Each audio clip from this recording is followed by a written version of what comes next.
Hello everyone, welcome to Vision for Education. Today we are going to discuss about Fundamentals of Computers Part 2. Before watching Fundamentals of Computers Part 2, please watch Fundamentals of Computers Part 1. The link is provided in the description box. The topic for today is characteristics of a computer. Now we'll discuss about the characteristics of computer. Characteristics of computer consist of 5 characteristics: inputting, storing, processing, output and controlling. Now we'll discuss about each one separately. Inputting refers to the process of entering the data and instructions into the computer. Storing refers to the process of saving data and instructions so that they are available for the later users. Processing refers to the performing operations on the data to get the result. Output refers to the result of processing. Controlling refers to the directing, the manner and the sequences in which all the above operations are to be performed. Here you can see a picture consisting characteristics of computer. The first one is speed, the second one is accuracy, the third one is distance, the fourth one is versatility, fifth one is reliability, and sixth one is automation, and the seventh one is memory. The following are the characteristics which make computers so powerful and useful. Now we will see about each one separately. Speed of a computer is measured in milliseconds. The computer works at very fast rate. Accuracy. A computer accurate very fast. Computer gives the results with great accuracy and never went the results wrong. Consistency or reliability means the same problem computer gives the same result. Storage or memory. Stores huge quantity of data and this data can be retrieved. Versatility or adjustability. Computer can perform different kinds of works with the same accuracy and efficiency. Now we'll see how memory of a computer is measured. There are 3 different types the memory is measured. Bit. What is a bit? A bit is a binary digit taking logical values of either 0 or 1. What is byte? A byte is a basic unit of measurement for the information storage. What is nibble? A 4-bit processor. Nibble, it has 16 possible values. How the memory of the computer is measured. Kilobytes. Kilobytes is measured as 1024 bytes. Megabytes is measured as 1024 kilobytes. Gigabytes is measured as 1024 megabytes. Terabyte is measured as 1024 gigabytes. Petabytes is measured as 1024 terabytes. Exabytes is measured as 1024 petabytes. Zettabytes is measured as 1024 exabytes. Yottabytes are measured as 1024 zettabytes. Now we'll discuss about the block diagram of a computer. A computer consists of number of components or units which are connected to each component as shown in the following figure. Here you can see a block diagram of a computer. This is a block diagram of computer. The input data is processed to the central processing unit. Central processing unit consists of 3 categories. First one is control unit, second one is arithmetic and logic unit, and the third one is memory unit. The data which the input is given is processed to the control unit. Control unit process it to the arithmetic and logic unit. Arithmetic and logical unit perform different arithmetical operations and process it to the memory unit. Memory unit send back to the data to the control unit. Control unit again send it back to the data which we need to the output devices. Control unit send the data whenever required to the memory unit, and memory unit send again the data to the control unit. Control unit sends back the data again to the output devices. This is a continuous process where the CPU process. Now we'll see what is input unit. A input device is a term of physical pieces for hardware that connects to the primary devices such as computer in order to provide user inputs. Examples of input devices includes keyboard, mouse, scanner, digital cameras and joysticks. Now we'll see output unit. An output device is a device to send data for a computer to another devices or users. Most of the computer data output is meant for the humans in the form of audio or video. Example includes monitor, projector, speaker, headphones and printer. Now we'll discuss about central processing unit. Central processing unit of a computer is a piece of hardware that carries out the instructions of a computer program. It performs the basic arithmetic and logical operations and input-output operations of a computer system. Now we'll discuss about arithmetic and logical unit. This unit is responsible for carrying out arithmetical operations like addition, subtraction, multiplication, division, etc. and gives logical operations like comparison operators. Now we'll discuss about control unit. This unit coordinates and controls the activities of all the unit computers. It is a part of CPU. The main functions performed by the control unit are as follows. First one, it can obtain the instructions stored in the memory unit. Second one, it can understand and receive the instructions. Third one, it ensures that the data reaches the correct place and at the correct time.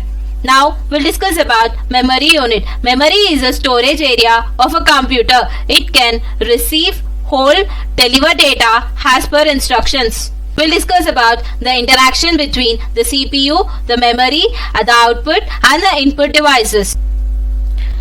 The input devices are used to transfer the information into the memory unit of a computer. Information from the memory can be transformed to the arithmetic logical unit where comparisons or calculations are done and the results are sent back to the memory unit. Thus, the memory unit is used to store the set of instructions that determine the operations to be carried out on a set of data as well as the data on which these operations are performed. Now, we'll discuss about the functions of CPU and major functional parts of CPU. As everyone knows, CPU is brain cum heart of the computer. Data is processed here. It takes information from the input unit and processes it according to the instructions. The instructions are given by the programmer. Regarding CPU, first one, making logical decisions like comparing two values to find out which one is greater. Second point, converting the data from one form to another. Third point, communicating the data to the system. Fourth point, storing the data temporarily and retrieving it as when it is required. And fifth point, supplies the result to the output unit and when required. Now we'll discuss about the major functional blocks of CPU. CPU of a computer consists of the following basic functional components: arithmetic and logical unit, which perform basic arithmetic and logical operations. Registers, which are used to do information storage within the CPU. Internal data paths. These paths are useful for moving the data between two registers or between a register and a ALU. External data path. The role of these data paths are normally to link the CPU registers within the memory. This role is normally fulfilled by the system bus. Control unit, which causes all the operations to happen in the CPU. Now we'll discuss about the types of memory used in a computer. The memory is mainly categorized into two parts. They are primary memory and secondary memory. Now we'll discuss about each one separately. The types of computer memories are categorized into two parts: primary memory and secondary memory. We'll discuss about primary memory and secondary memory separately. Primary memory is also known as volatile memory. Secondary memory is also known as non-volatile memory. Primary memory is random access memory. Secondary memory is a read-only memory. Primary memory is divided into three types, that is DROM, SROM, DRDROM, and secondary memory is divided into three types: PROM, EPROM and EPROM. Now we'll see what is primary memory and secondary memory. Primary memory is also known as main memory, contains data which is in progressing. It is typically high speed, relatively small, is volatile. It can be accessed immediately and randomly. Secondary memory. Secondary memory is also known as peripheral storage, where the computer stores the information that is not necessarily used in current. It is typically slower and higher capacity than primary storage. Now we'll discuss about cache memory. Cache memory is a very high speed semiconductor memory which can speed up the CPU. It acts as a buffer between the CPU and the main memory. It is used to hold those parts of the data and the program which are most frequently used by the CPU. The parts of the data and the programs are transformed from the disk to the cache of memory, but the operating system from where the CPU can access them. The advantages of cache of memory is very fast than the main memory. It stores data for the temporary uses. Disadvantages of cache of memory are cache of memory has limited capacity. It is very expensive. Now we'll see the differences between the primary memory and the secondary memory. Primary memory is a volatile memory. Secondary memory is a non-volatile memory. So primary memory stores memory. Secondary memory storage capacity is very high and can be enhanced. The primary memory CPU can directly access the content. Secondary memory CPU directly cannot access the content. Primary memory very fast operations. Secondary memory are very slow operations. Primary memory cost too high. Secondary memory cost is low. The primary memory parts of CPU. Secondary memory, it is a peripheral devices. Primary memory is used to store the data which is under processing. Secondary memory is used to store data and instruction. We'll see about memory. Memory unit is used to store data from the program currently in use. Memory are two types. They are commonly used in the computer, ROM and RAM. Read-only memory, commonly known as ROM, is a memory which is permanently programmed and can only read. No information can be written into ROM. A version of ROM that cannot be changed during the normal operations, but it can be programmed under the special conditions in the programmable read-only memory. There are two varieties of programmable read-only memory, EPROM and other one is EROM. EPROM can be erased by improving it in the form of circuit board and placed under a ultraviolet light source for about 10 minutes. And a ROM can be changed in a particular location without removing memory from the circuit board. Let us discuss about different types of RAM chips. There are basically two board categories of RAM, that is static RAM and dynamic RAM. In case of static RAM, the basic memory cell is flip-flop.